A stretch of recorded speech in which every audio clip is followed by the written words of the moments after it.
Alrighty, so I'm gonna have to... Where did I last save it? I'm gonna have to... okay, we might have to... Alright, so have we...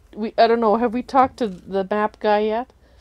Okay, I think we haven't talked to the map guy. Oh, wait, okay, so the tour... So we might have been at the point of just taking the tour. So we'll just quickly do the tour again. Okay. We'll do the tour. We'll ignore him walking around. But I just wanted to do it once. Okay, go ahead and do your tour. And then we'll look at the items this time around.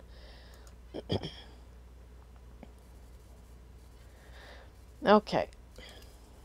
A small square piece of plastic colored blue, orange, and white. There were raised letters and numbers embossed on it. Most of the numbers have rubbed off, but you can just make out the letters H. Crusher Esquire.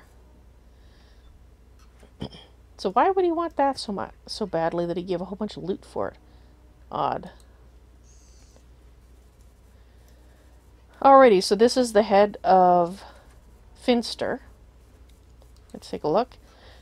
Scratched into the science-fictional eyepiece is the word Proteus. Oh, wait. It's very long.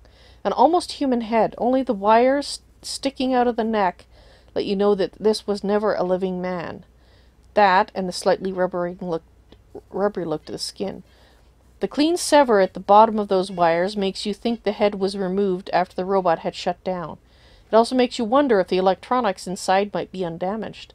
Someone good with robotics and programming might be able to learn something from it. Scratched into the science-fictional eyepiece is the word Proteus. Someone with a computer, eh? Invalid target. Ah. Okay. What else? Is there anything else? Oh, there's bookcases here. Okay. Who's that? That's Steel Dawn. Okay.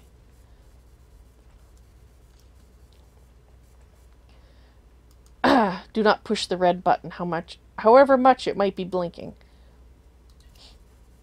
This shelf is filled with old-timey books. A few titles catch your notice. An American Life, The Book of Nauseatingly Correct Manners, and Maximum Power. But you don't have time for reading now. You make a note to get back to them later. Okay, so the tour is over now. Can we look at it now? Excellent. Part 5. The history of the... Oh, is this a different... Oh, okay, so that's a different... Gotcha. Let's take all those things. Excellent. We're going to have a bunch of reading to do. A gnarled wooden staff with a disturbing reddish tinge and a crust of dried gore at the business end. Just looking at it fills you with a nameless dread. I wish we could scroll in closer to look. Can't. Okay. Okay, so that's where the red wire was. We'll look at the stuff in the center after. And that is, while this cannon has been dead for years, its parts seem to be in working order. Someone with knowledge of machines and how to repair these, they might get a little power flowing. Are we going to mess with that too? Let's just save it this time. I just like messing with things. It's fun. Mechanical repair. Sure, we'll try once.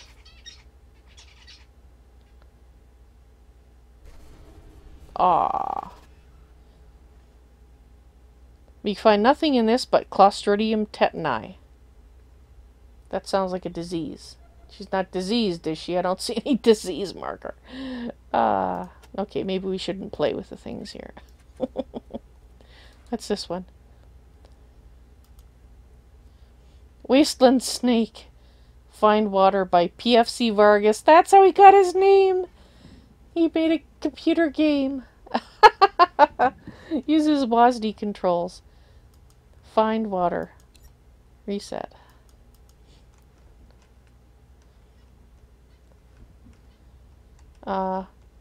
Your life has ended in the Wasteland. Score 0. Okay.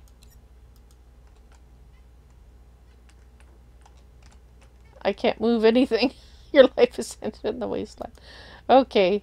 So apparently that's how he got his name. He made a game.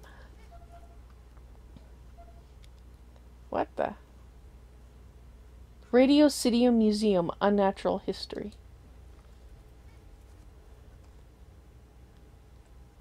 Okay, so we can't look at that one. What's this? Plastic card with a black stripe on one side and the word Sec Pass 7 written on the other. It's seen a lot of wear and tear. Ah, yes, this toaster is in need of repairs. Oh, I guess we're not good enough yet to do that. And we're not going to push the button. Okay, we're not going to touch the nuke. As much as I want to push the red button. It's so shiny.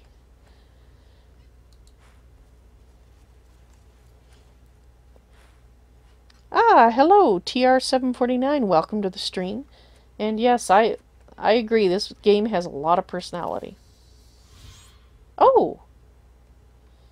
This statue shows the back of a head with 3 tentacles instead of a body, each gripping a stiletto knife. The opposite side of the head shows the same. A plaque at the base says, "A Ranger in the year of Who the Fuck Cares, Eric Tideman." Okay, apparently that's artwork. And everybody got a skill point, and we'll deal with that shortly. So that's what was in the center. Good to know. Okay, so did I miss any bookcases? Okay, we have a door here, which we will investigate in a moment.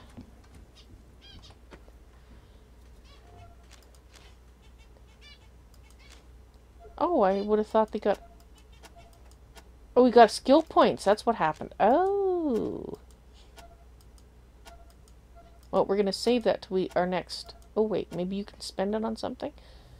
So you could get hard ass, you could get weaponsmithing, blunt weapons, or outdoorsman. Brute force. I'm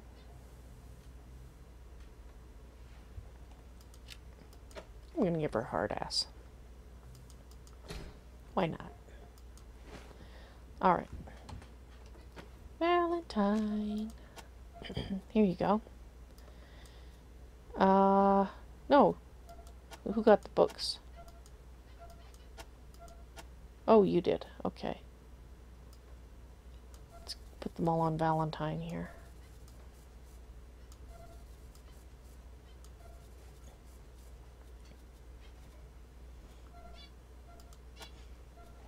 Alright.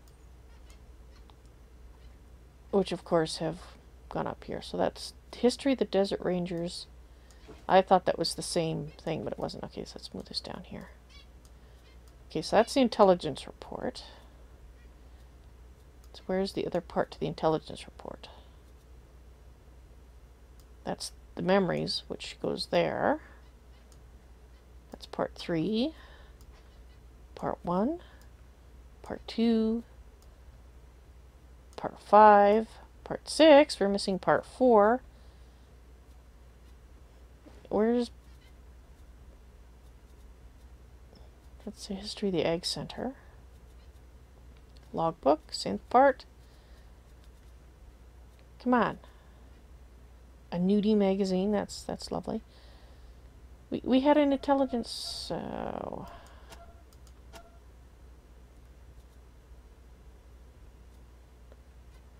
Where was the second? Oh, wait. Intelligence, there we go.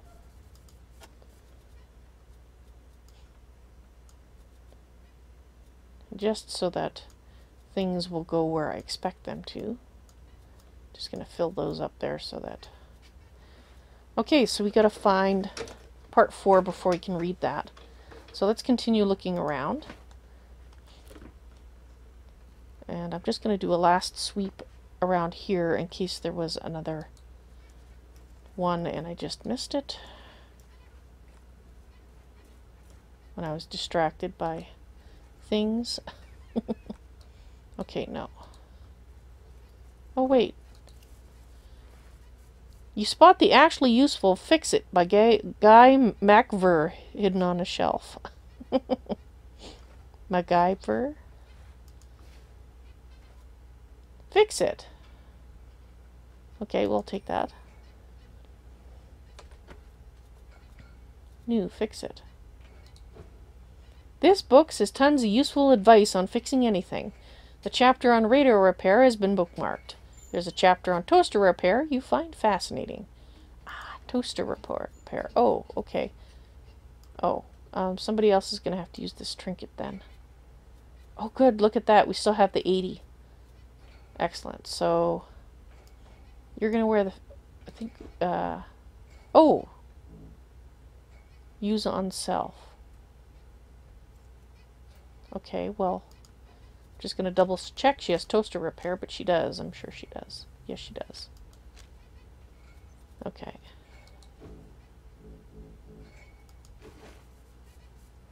Valentine is using a book on Valentine. +1 toaster repair skill. Awesome. Okay, I thought it was a trinket, but it's not a trinket. Oh, darn it, we lost the 20. Oh, we'll have to go get some more water after then.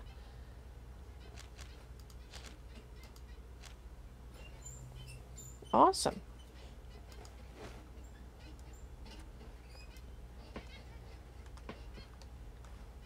Okay, so that wasn't what we were looking for, but that's good to know that we found something cool. Alright, so let's try this door.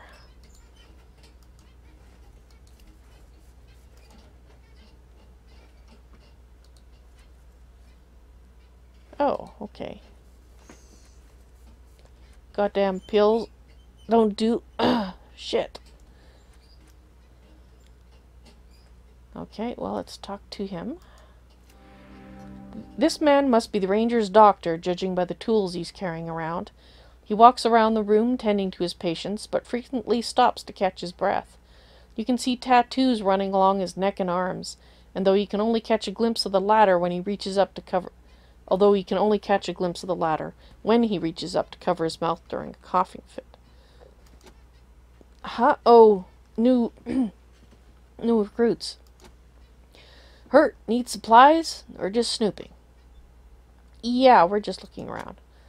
Well, don't. Stay out till you're sick. No looky-loos. Well, we do need to be fixed up a bit. Oh, all right. Then line up and let me have a look. Done. Anything else? You're taking pills, Doc. What's it to you? Can't a sick man take pills? What's wrong with you? Anything we can do to help? Not unless you've got a cure for lung cancer on you. God damn it. For the apocalypse, I could have had chemo therapy. Later, all healing crystals. Now all I can do is take pain pills and wait for the end. And the fucking pills aren't working anymore. Will you take pain pills if we find them? Well, yes, anything and everything. I'll trade you double for anything you find. What if we found a cure? What a comedian. There is no cure. Not for 150 goddamn years. Not unless you believe those crackpots who say that Finster found one before he died. Who is Finster? Mad scientist. Lived in a place called Darwin's Village. Was working on modifying humans for hostile environments. But there are rumors that he invented a lot of diseases and cures too. Bullshit, of course. And even if it wasn't, Darwin Village doesn't exist anymore. Where was Darwin's Village? North of here somewhere. Ask Sagara, but it's gone. The Rangers leveled it. Then radiation ate it. Nothing left. What's Sergeant Sagara like? Thrasher, our map guy, in the library, keeps track of where things are and where they used to be. Alright, we need to stock up. Then have a look. But it ain't free. Gotta pay. A stuffed miniature dog +1 leadership. Suture kit. Removes all bleeding effects. We need those. Anti-venom, antibiotics, an advanced trauma kit. How much are they? Okay, so this is 147 for all of these. I think we're going to take them because we seem to be getting bleeding effects all the time, and I want the dog. I want the dog too. I think we're just going to buy that, and later on we'll worry about selling things. So let's get those things. I'm literally dying here, and you're joking with me? What are you talking about? Did I do that wrong? Supplies? No, we bought them. Okay, I don't know what his problem is. Well, he's dying, that's his problem, but... Okay, Doc, take care. Yeah, right. Okay, so... You can take those. +1 leadership. Did I give you leadership? I think I gave you as a second person with leadership because you tend to be close to everybody. Yes, I did. Alright. Let's go ahead and equip that. Where the heck did we get that from?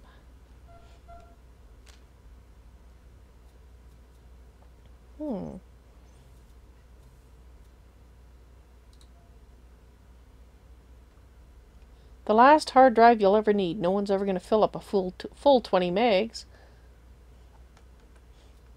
Just wondering if our computer person might be able to make something of that.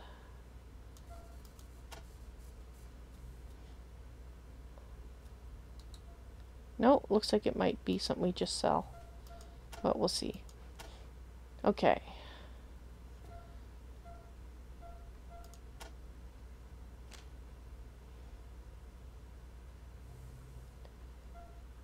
Yeah, so she's got level 3 leadership now. That's good. Maybe we'll have a little less ass-hattery. Oh, I should look around and see if there's any shelves in here. Oops. Not really. Okay, well, this... Because we looked at that one.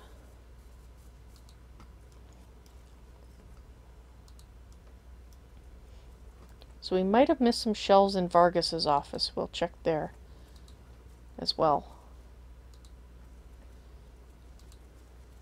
Okay, so that's the entrance. We're back. We have done full circle. Alright, let's go back here.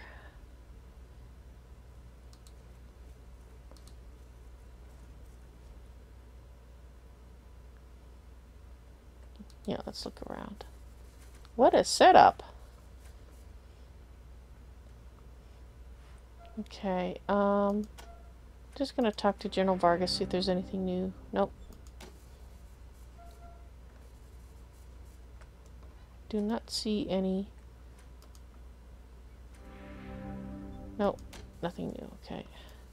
Don't. Oh, did we look at that one? We did. We found. That's when we found the first few books. So we're missing one of the pieces of the books.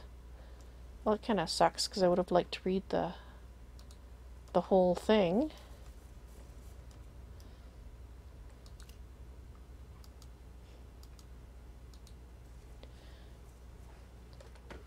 Alrighty, I'm just gonna... There we go. Okay, so we did read the history of the Ag Center, so I'm gonna put that in there. The ballad. Logbook page, let's keep those on us. Then we got the other things to read, so I'll read what we have, I guess. Just gonna do a quick run around. Make sure there isn't a bookcase. I don't think I looked in here for bookcases.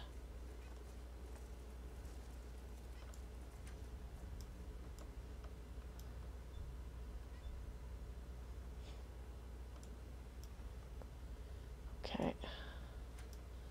Do you have a bookcase, perchance? I don't think you have a bookcase. No. Okay. Then let's go top up our water.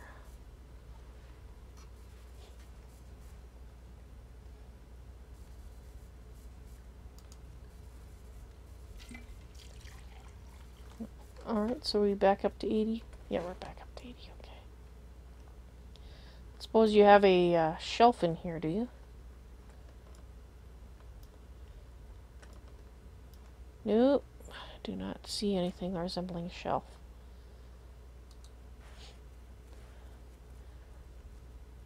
Alrighty. I know we've missed something because we haven't found TNT tan.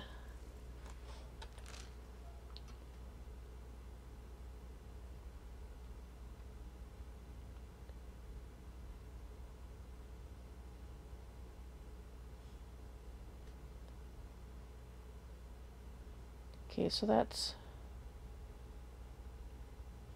Is there a room there? There might be a room there that we missed. Let's go look. There was a room there we missed. Ha!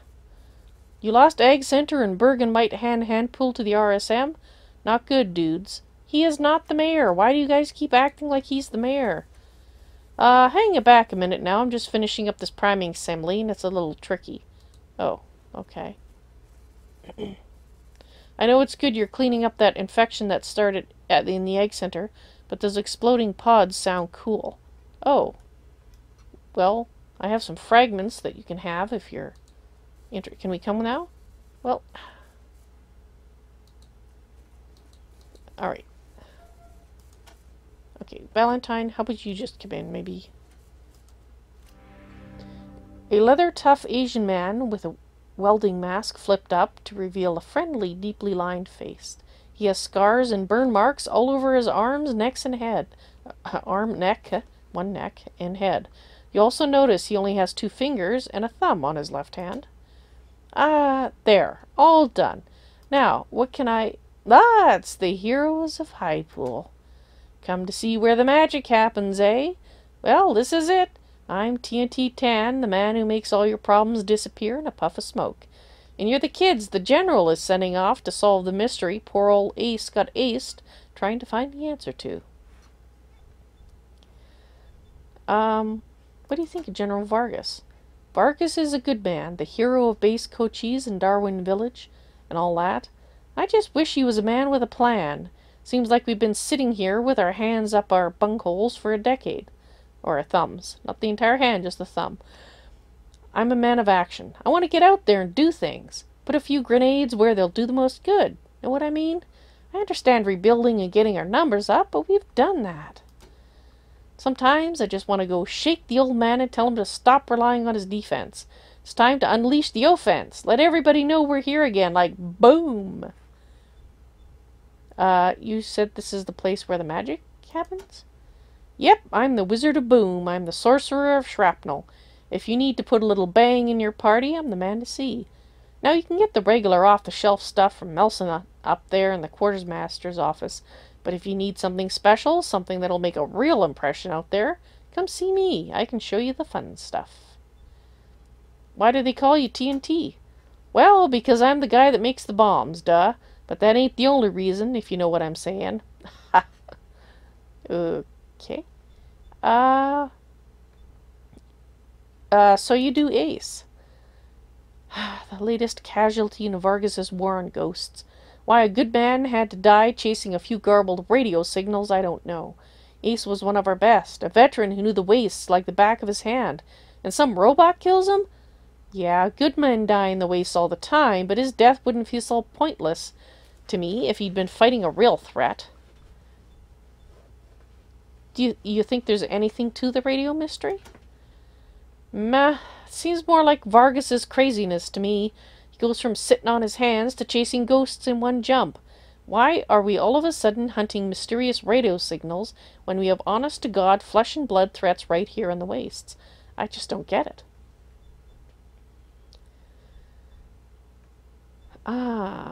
So you think those signals aren't important? I don't believe those are live broadcasts at all. I think it's all a bunch of pre-war loops that we're finally hearing because the air is getting clearer. Nothing lives beyond the radiation. How could it? Vulture's cry came from beyond the radiation. Just telling ya. The radiation? You go far enough in any direction in the wastes, you're going to run into radiation, hot enough to cook you. There's no way around it. We're walled in. The last survivors of the apocalypse, which is why we got to keep the peace. If everybody in Arizona killed everybody else, there'd be nobody left on Earth. We're all that's left, the last hope.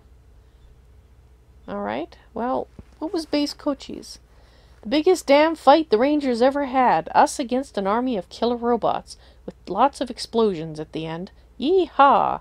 Wish I'd been there, but I wasn't with the Rangers yet. What was Darwin's village? The lair of that crazy android scientist, Erwin John Finster. He somehow decided mutants were better than humans, and he started trying to kill us all off. Plagues, poisons, you name it. Well, Vargas and his crew killed him off the old-fashioned way, with lead, iron, and shrapnel. Woohoo!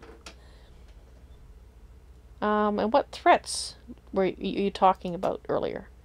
The Red Scorpion militia, for one. Since we pulled in our borders and decided not to patrol anywhere east of Highpool anymore, those bad boys have been multiplying like roaches. Now they think they're the new Rangers, saying they're protecting the people of eastern Arizona like we protect the people here. Well, I don't believe it for a second. And I'll tell you something else. I don't think they're going to be content with just eastern Arizona for long. I think they want the whole enchilada. We're going to get caught with our pants down. Well, you know about Highpool? We get our water from them. Good folks, if a little mistrustful, but maybe now that you've saved their asses, that'll change. Alrighty, well, is there anything we can help you with? There sure is. All the Rangers know I'm always looking for bomb-making supplies, particularly ammonium nitrate. And you find that shit in, well, shit. So if you come across any cow shit, or even better, bat shit, or any fertilizer, bring that shit back to me and I'll trade you some good shit. Law, missile launcher, you name it. You got that shit? Have a look at this shit. Shit, yeah, let's have a look. Okay. Did I actually... I know I picked some up, but did I actually accidentally sell it at some point? I might have.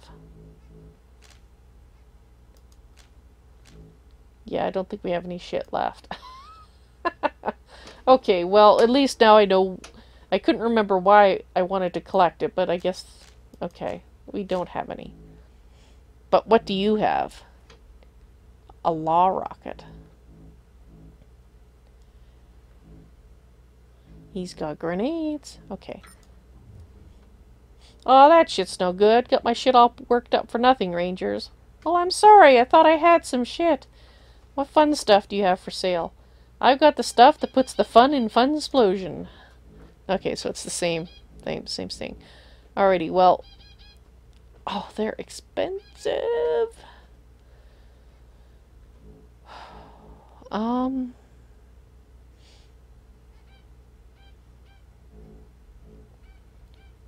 TNT does 25. It's cheaper. 3-meter radius. The pipe bombs are 147. Well, I think I'm going to buy a couple of TNT. And I think that's all we can really afford for the moment.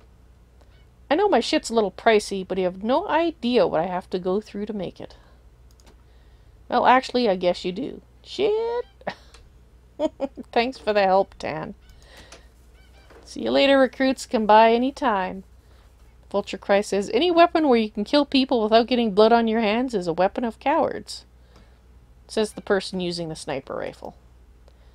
Yeah.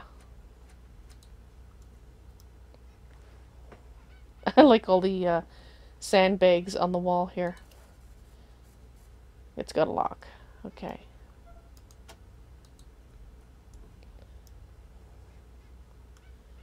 Alright, it's just all lined with these, so he doesn't have the missing book. Darn it. I wonder where I missed it.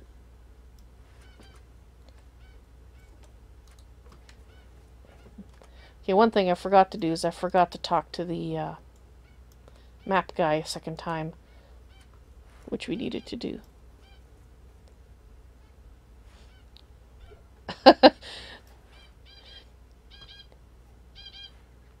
That's very true, Dahasnan. Yeah, I was thinking something along those lines when you said, you know what they don't say about cowards? Yes, they don't tend to die. Do you have any new data for me? Let's see it. Where is Darwin's village? Darwin, not Darwin's. Darwin doesn't own it. Well, nobody does, since the radiation overwhelmed it. It's abandoned. I'll mark the spot it used to be on your map. Okay, thank you. Enjoy the hike. Goodbye, Segura. Uh-huh, back to work. These maps aren't going to make themselves. Alright, so I do not know where that missing piece of the story is. I will have to look into that. Sorry, throat's a little dry. Alrighty, so I'll read what we have, and then what I'm going to do is I'm going to do the rest of my shopping and stuff basically before next stream, and just give you a summary of what I ended up with. And I'll try to locate the missing book too as well, so you don't have to watch me run around and check corners. We will read part 3 of the memories. I'll probably read parts 1 and 2 and 3 of that, and we'll read this as well. So let's see what we have here. Chapter 3, Walking Back and Going Forward. So, have you gone away and read Simac's history of how me, Angela Death, Hellraiser, Thrasher, and good old Ace killed all the robots, blew up base Cochise, and saved the world? Pretty exciting, huh? Good ending, too. Neat, tidy, wraps everything up in a bow. The bad guy's dead, we all live, beers and happy times all around. Well, like I promised you, I'm going to tell you the bits that didn't make it into the history. Like how the trek back to Ranger Center nearly killed us, and how it led us to moving to our new headquarters. We didn't really want to walk back to HQ, not after getting the crap kicked out of us by robots for a day and a half. Unfortunately, the chopper wasn't in any kind of shape to fly us back, so we really didn't have any choice. We started marching. It wasn't easy. There was still plenty of killer robots wandering around, and plenty of other baddies who'd come snooping in the aftermath, hoping to pick up some fresh salvage. Tired as we were, we had to fight through 'em all. Bax was a lifesaver here, taking point in every fight, and soaking up a hailstorm of bullets. Then, once we got within a stone's throw of Vegas, he saw we were safe. It turned around and walked into the desert, and we never saw him again. Damn shame. Only robot I ever liked. In Vegas, we rested and restocked at Farron Brygo's place. He welcomed us with open arms, and why shouldn't he have? Now that we'd taken care of his Sarborg problem for him, the last real obstacle to him crowning himself king of Vegas was gone. We smoothed the road for him, and he was grateful. At the same time, even as we rested and celebrated with him and his men, it was clear that we would eventually come into conflict, what us being on opposite sides of the law and all. Still, he wished us well when we left for Needles, and I think he meant it. Everywhere on the road we saw signs of the Wasteland's continuing struggle with the robots and mutants that had brought us north. People think the Rangers blew up base Cochise, and that was that. But 100 anonymous struggles followed. Traveling merchants fighting refugee mutants from Darwin's village. The police in Needles fighting cyborgs. Even raiders fought these threats. It took years and years, but added together, all these minor skirmishes made the Waste the relatively safe places they are today.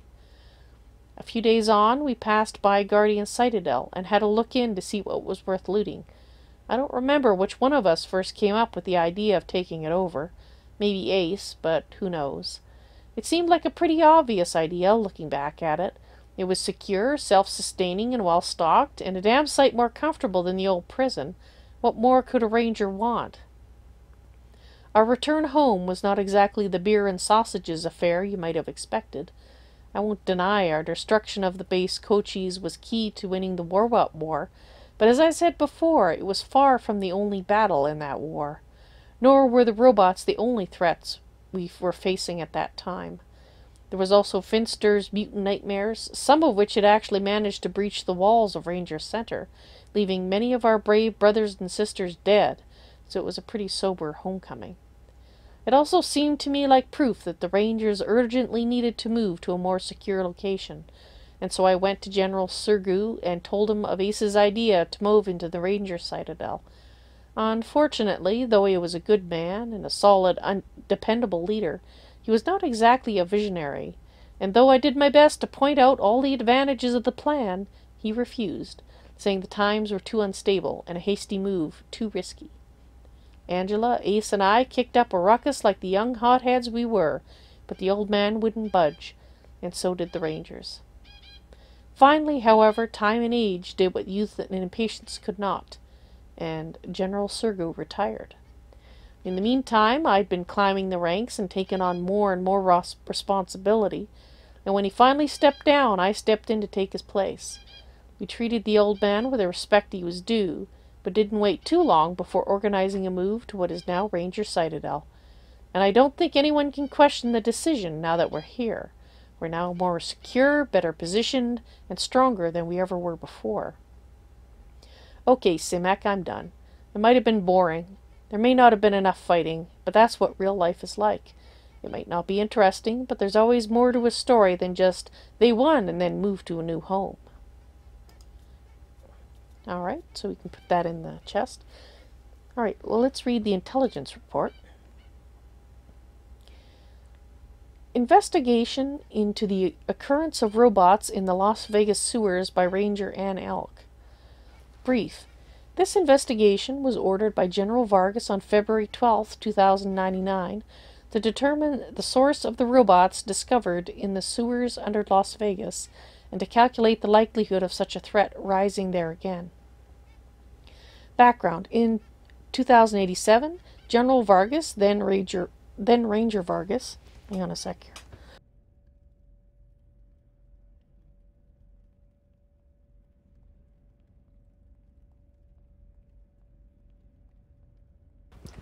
Throat's getting dry. In 2087, General Vargas, then Ranger Vargas, and his fellow Rangers entered the sewers under Las Vegas, gaining access by following Farragon Bargo's instructions to go through the Temple of the Servants of the Mushroom Clouds, using a sonic key to open the door to the sewers. Considering how difficult it was to get into the sewers, it was reasonable to expect to find the place abandoned. Instead, the Rangers encountered heavy resistance from several forms of robots. The place was crawling with them from wall to wall, as the General put it. But perhaps more striking than the sheer amount of synthetics was their unique, often puzzling nature. Semi-intelligent cyborgs wielding firearms were the most normal, but others were much stranger. From scouring the sewers for remains and interviewing the surviving Rangers and eyewitnesses, we've discerned numerous distinct types, names generally as used by the Rangers themselves. A clawman or clawer, close combat cyborgs attacking with their bare hands. Centron, centaurs made of a meld of metal and flesh that were capable of galloping at high speeds. A Cylon, cybernetic wolves, recognizable by their wolf-like howls that when sustained decayed into static hissing. Tronosaurus, a gigantic metallic reptile. A boa constrictor, a cybernetic giant snake. Note, as no remains of this creature could be found, and the Rangers only encountered them in the darkness, their exact nature could not be ascertained. A Tronodile, mechanical crocodiles. Query, what purpose could mechanical aquatic life forms have in the desert? Tazzle, a nightmare of metal. Vaguely scorpion-like, but really not like any creature we know, capable of shooting metal spines from its tail. A Cybertrike, cybernetic melds of man-like forms and motorcycles, known for the roar of their engine.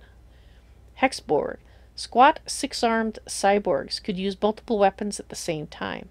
Surprisingly intelligent and adaptative. Query, if recovered and restored, could turn out to be quite handy. Oh, ha! Alright, second one. Another mystery of the Vegas sewers, why these cyborgs all seem to be unique to that location. They clearly unmistakably originated in base Cochise, but most differed from the more heavy-duty cyborgs that were found other places, such as the Slicer Dicer, the Scarpatron, the Threshing Crawler, Steel Reaver, or Silver Strangler.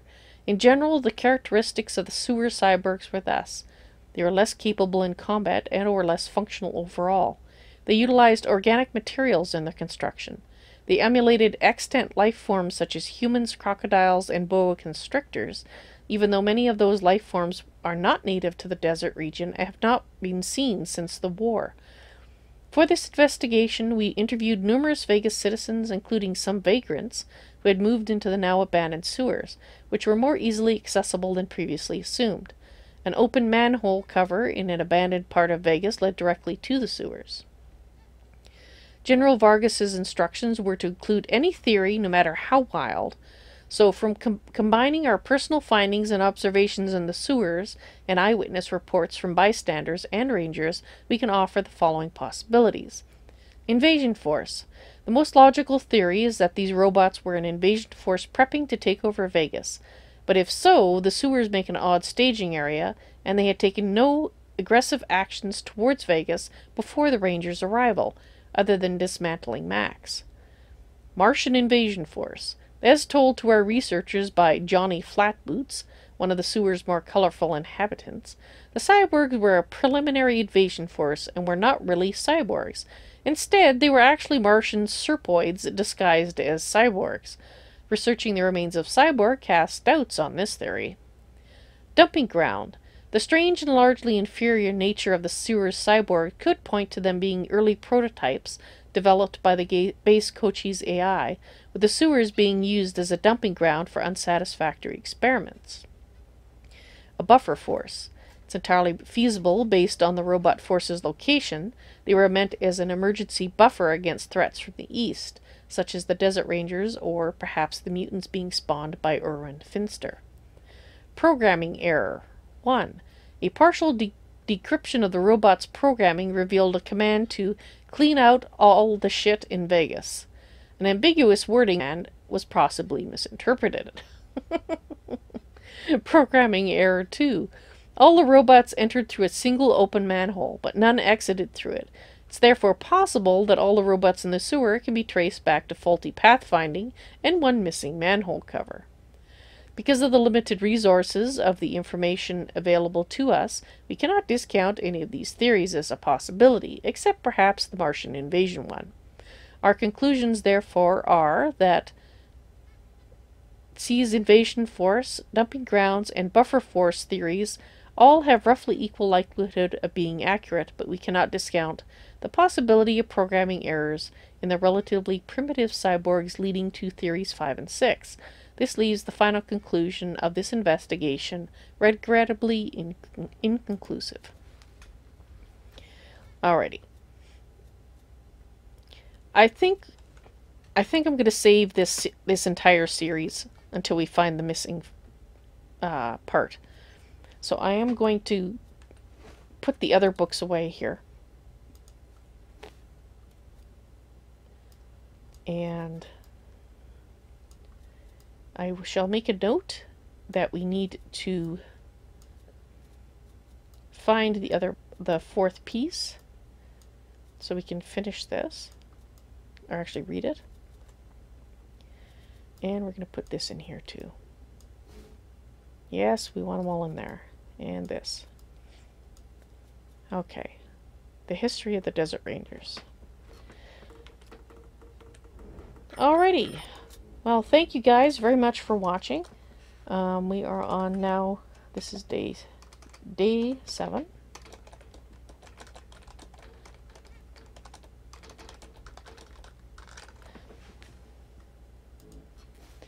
I hope you enjoyed the stream, and I'll see you next Friday for more Wastelands 2. Hope to see you there.